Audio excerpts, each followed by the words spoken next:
So if you can see, there's a bell right here. So this bell literally means when you have a bell at any time, this spiritual belief was that if you rang the bell, the spirit of your loved one would come to you. So obviously somebody was building up for the afterlife, and as you can see, they had a place to put a torch, you know, to represent hope and light, so that they, when they did come, that they would see the light, possibly. Maybe I'm just, so this is the Folsom family. I actually knew some Folsoms. I actually know some Folsom. I know one Folsom. I don't know if they're related to this one. So you can see some bells over here too. There's another bell. So, oh dear, look at that one. That whole rod that would normally be there is not there anymore. That's unfortunate. That is unfortunate.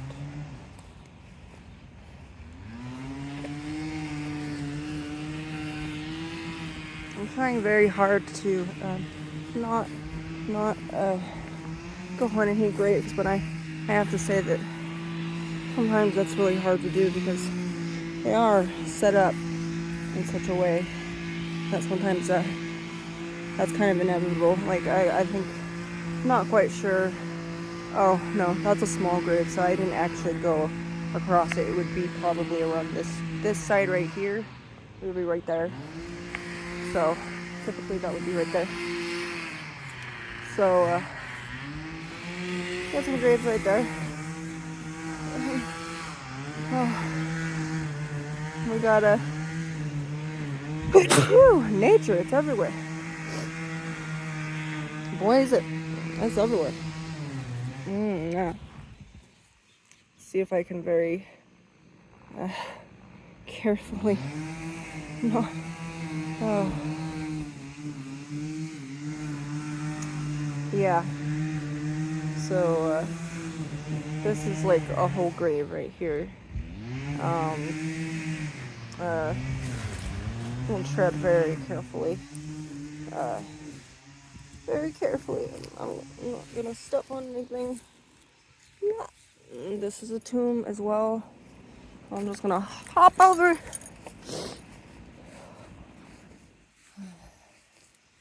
So superstitious, really, when you step on a grave. It's kind of based on superstitions. It's not really, I mean, obviously it's very important to be respectful, but you're surrounded by graves and there's really no way except to step over. You can't go over or around them. So I'm just gonna be going through them. Stick to a line. I'm trying to be as respectful as I can, but when it comes to it, down to it, you can't always be really careful when it comes down to it. You can see the stones that you would place on this part of, the graveyard. I'm gonna go very carefully past these two graves. As you can see, the Nihas.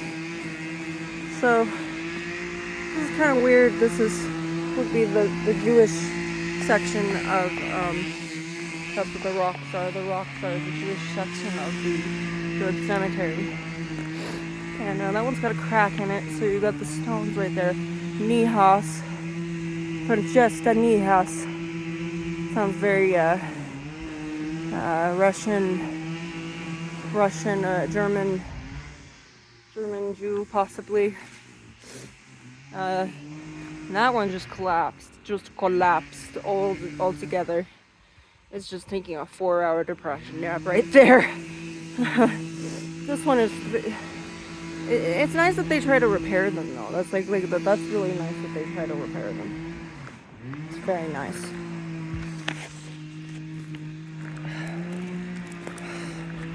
Drake died? No. Oh, F and M. Point J. Drake died. I'm sorry. It was a really long time ago. It was the daughter. Oh, the daughter of Drake. Oh, okay. We're safe. Thought for a moment there. Looked like somebody tried to make a tree, which was a very nice little sentiment for their loved ones. Build me a tree over my grave. And don't step on these. It's probably a pet, I'd imagine. As you can see, it's Monday, so they're kind of doing this like exquisite tree. And kind of what they're hoping to do when they have a tree is that it will be big like this. So after a couple 100 years, you're gonna have this beautiful tree that's shading the tombstone, and it's just a very nice little sentiment. Although, provided that, you know, if you believe that the dead can actually see this, I'm sure they would be very appreciative of this. Actually, they might be very, very happy about it. But also, it's taken consideration, even if the dead cannot see this, at least the families, the many generations after can come to this tree, and, you know, it'll be like the family tree. Literally, it'll be the family tree. It'll just be the good old family tree. Good old family tree they got there. And then see that's been there, you can tell by the knots in the tree, probably has been there about 50 to 40 years. But these here could possibly be anywhere from 100 to 150. We wouldn't really know unless we cut them open, and that would not be nice because that's a family tree. We don't want to disturb the trees. But just to get you a good idea, is if you're being careful about going over a grave, don't think there's not going to be any consequences of you really stepping on a grave. Nothing horrible is going to happen to you. The only thing that would really that you would want to be conscientious about is about the families that come to visit this grave. It's a regularly visited grave. Yeah, be conscientious when you're doing that. But not just keep it in mind. I have no intention of being disrespectful. I respect the dead as well as the living. And the only reason that we do not step on graves is because we respect the living more than we do sometimes the dead. And so we kind of look and we say, well, is this respectful? But if you're in a situation where there's just graves all around, which there are areas here that you can venture into, and you kind of have to step on what would be a grave, and it's something that I don't want to do, but my intentions are very pure. I love graveyards, and I just want to put that out there, that if you're looking and saying, you're stepping on a grave, man. Yeah, that would be if I was, just trudging through here and going, okay, now, here we go. Yeah, I'm just going through the graveyard, and it's just like, no, that's not what I'm doing. I'm very, very, I'm like on pins and needles because I'm trying to be like so careful as to like not to step on anything and do that, and it's just like, let's just look at that tree. It's just like a whomping willow kind of tree. It's very bare, but it just got this bare beauty, the raw beauty of nature right there. And it's such a nice sentiment to really build like a tree in honor of your loved one. It's just beautiful.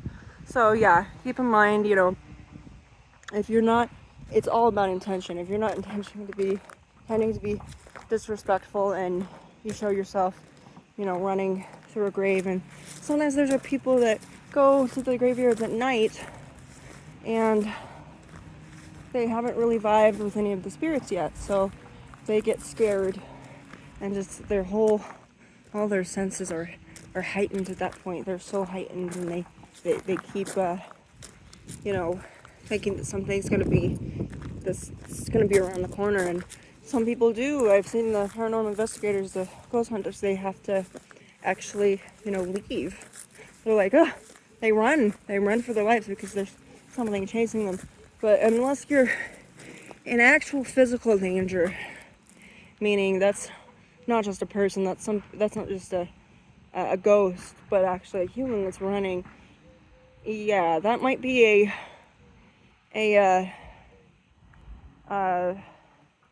might give you a little bit of a free pass there. I mean, if you're running over graves and you're running for your life, you're looking out for yourself, and you can't do that if you're running for your life.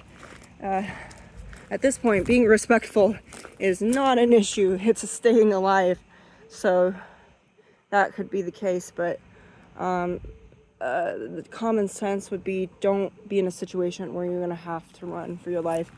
Be aware of your surroundings and look at things. Don't just be like, oh yeah, this over here, this over there. No, be aware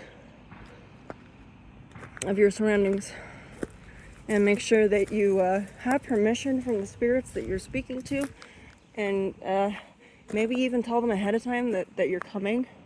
Like, just say something like, hey, I'm gonna come here around midnight. Hope you'll be here. Hope you'll talk to me. That kind of thing. You could totally do that, and let them know what you're doing. That's communication is key when you're speaking to an infinite entity, animal, angel, demon, whatever. Not feeling a lot of I'm feeling a lot of curious energy, like whoever's here is like really curious of what I'm doing, but it's not like they don't want me here. It's more of like they feel, I think that they're getting used to me, kind of thing. So best thing is just to be as unintimidating as you possibly can. Just kind of sit. I can sit here, as you can see. There's my shadow. And you can kind of sit here. It's stone. You're not really sitting on a tombstone. And you can sit on the borders right around here. It's actually quite comfortable, the stone. What I'm sitting on right now is very, very, very, very comfortable. Actually, it's very cool in my bottom. It's nice. It's a very nice day today, actually. It's like so nice. It's Monday, the 17th, June 17th, 2024 here. It's just very nice. It's nice little area. I love the fact that Susanville is just like, everything is very accessible and you don't have to really bust your bottom, so to speak, to get where you want to go. And there's not really any way of you getting lost. I mean, maybe the first time that you're heading out or heading around, you might think, where does this go? Where does that go? But when you pretty much know the layout of the land, there's really no surprises. And nowadays we all have phones and GPS systems that can get you out of a situation. So that's a good thing. And it's also another thing is when you're around a graveyard is, be conscientious of certain laws that are around. But contrary to belief, they say, oh, don't bring a Ouija board to a graveyard. I have heard many people actually say something very contrary to that, and those are people that regularly use Ouija or Ouija, the spirit boards. And literally what's going on is when you let's get up a little bit, they say that is because there must have been somebody that tried to do that, and it was at the wrong time, and they did not come in with a respectful energy, possibly. They attracted a spirit that was not concerned about that or their safety. And Ouija boards don't actually open portals to anything. They're merely a communication device. It's like your phone. You wouldn't burn your phone if you had a bad phone call, would you? Same thing with Ouija boards. You cannot assume. It's all about your headspace, and if you're in a bad headspace, That's going to make you very vulnerable to some very eager and possibly evil spirits that want to mess with you. And if you underestimate the power of spirits, you may find yourself in a very scary predicament. But worst case scenario is that a spirit will cling to the board. But the thing is, if you take the precautions to protect yourself when you're doing that, be safe when you do that, be responsible, use your common sense. Don't just do something because you think, I saw so-and-so do it. Experiment with it at home. Don't bring it to the most haunted location you could think of, which would be a graveyard. And it's a little bit like if you were to bring your phone and just call a random number and then expect to talk to Domino's Pizza. And then that person, this random person that you called, you're like, hey, do you know where Domino's Pizza is? They're going to think you're pretty nutty. It's the same with the spirits. Got to figure out who you're talking to, and if you don't know who you're talking to, ask as many questions as you can, because that's what the communication, the spirit board is for. Don't be swept away by Hollywood superstitions and Hollywood beliefs, which is what really has sold the Ouija board, to be honest, is the real, the movies that have detailed those kind of things. And it's not really based on facts. That's based on how I got a really weird feeling when I did this. And having a weird feeling isn't necessarily negative. Sometimes when you come in contact with spirits, and it could be possible that you're just overwhelmed because there are so many different energies going around, and you might find yourself going, oh my gosh, so overwhelming, and then you start feeling nauseous and all that. But best thing to do is, if you're communicating with spirits, don't do it when you're sick, don't do it when you're feeling anxious, don't be relaxed as you possibly can, and be open. Be like water when you're talking. Don't freak out, because that's often what a lot of people do, is they freak out when they get an answer that is really spooky to them, and it could possibly just be a mischievous spirit that's kind of messing with you. And keep in mind, any tool that you use, whether it's technological or manual or whatever, it's going to be not 100% accurate, because it depends on what you bring to the table. It depends what energy you bring.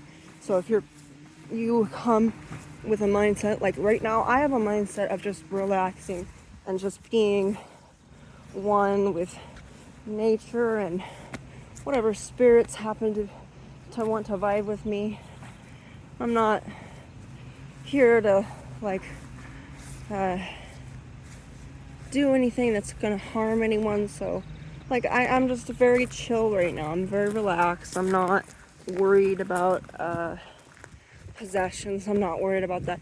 And the thing with possessions and Ouija boards is it rarely ever happens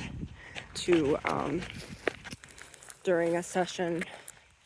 Normally what happens is things start moving around, and they end it too soon, and because they're so freaked out, and then they forget to get out of that headspace. So when you're in a headspace to receive messages from spirits, it's should be a very sacred headspace.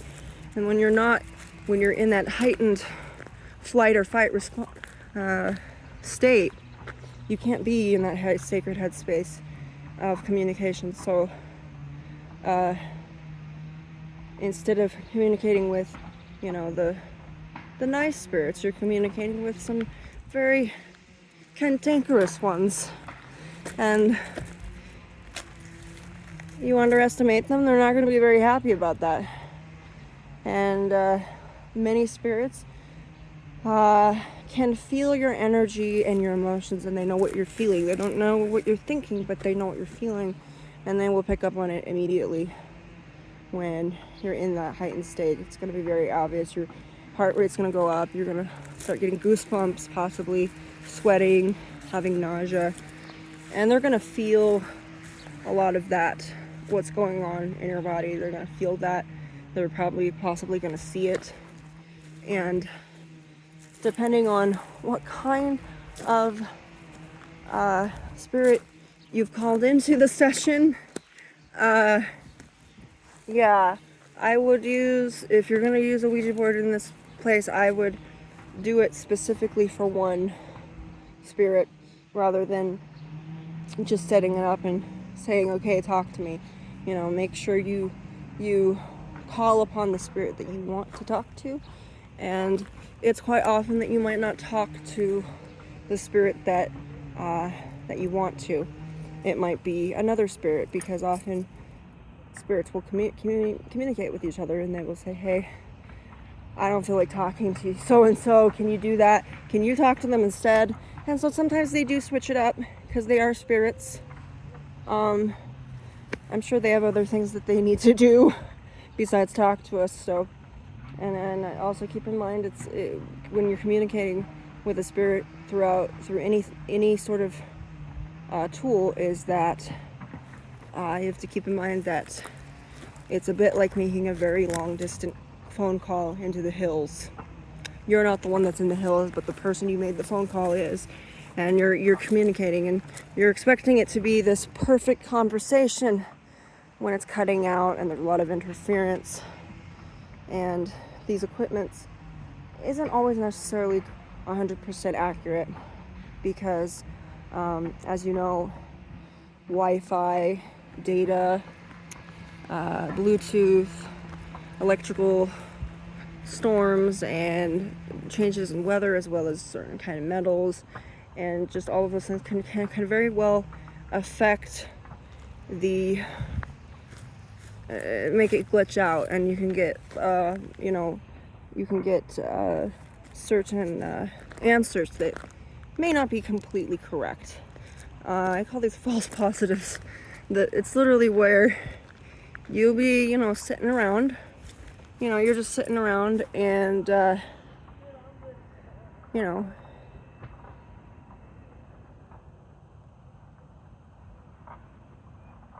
you're just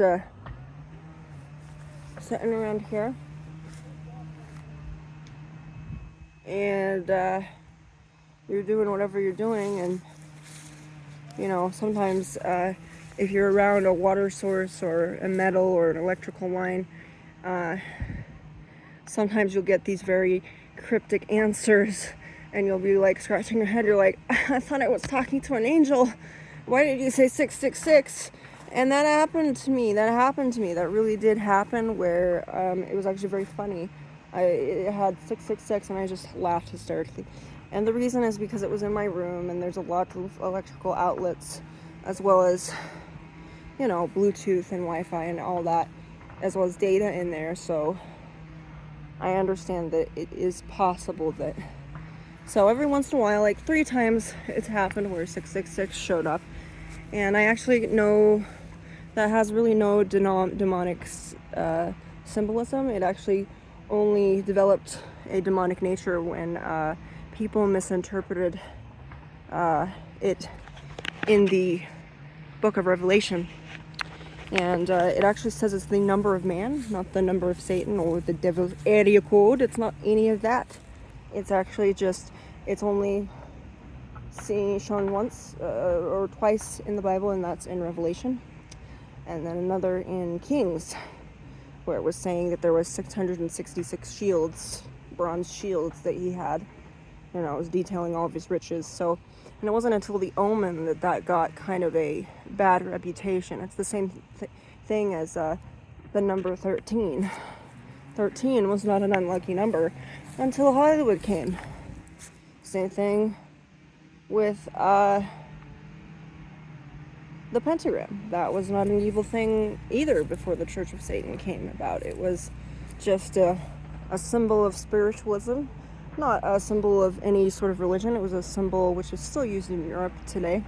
There's actually some tombstones that have pentagrams on them. There's one over there, along with the Masonic symbol. And it actually has so the pentagram just means earth, fire, water, air, and spirit. And when you put this on your door during olden times, it meant that you were one with God, and that you were one with the elements. You were one with nature. So you serve God and serve nature is what that meant. So many people that you see that wear that are essentially just they're just trying to protect themselves, really. And it's a symbol. It can only give you as much power as you give it. So before you jump to conclusions and say, pentagrams, Satan, get behind thee, I would do a little bit of research before you jump to that conclusion, because it's quite possible it's not anything demonic. I've grown up with that, that pentagrams were evil, and that the Masons and all that, and I did some research and found out, oh, they don't actually worship Satan. Oh, okay, cool, awesome. Yeah, and it's very easy, because when you see, it's kind of like if I,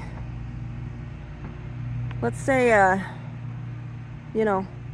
somebody of significance in history used something. It's like when Elvis sits on a bench. We think that it's important because Elvis sat on that bench. Is it really an important bench? No, not really. But Elvis sat on that bench. Same thing with the pentagram. It's like this Church of Satan uses it, but that doesn't mean that you're satanic if you wear it. Get that straight. If you don't believe me, do your history. Okay, take whatever I say with a grain of salt. That's all I can say. Because your beliefs are your beliefs, and it doesn't really matter what I say at that point, because it's not going to change your mind. If you believe that something is evil, then you can stay away from it. But you can carry on and you can argue with me, but I'm not going to be arguing. I'm totally not going to be arguing. I'm not going to argue about symbols that really have no effect in my life. I mean, if I touch that symbol, it's not going to nothing's going to happen. If I wear that symbol, nothing's going to happen. Same thing as if you go over a grave. What's going to happen? Nothing. It was an accident. Sorry. Anyway, that was a nice little tour.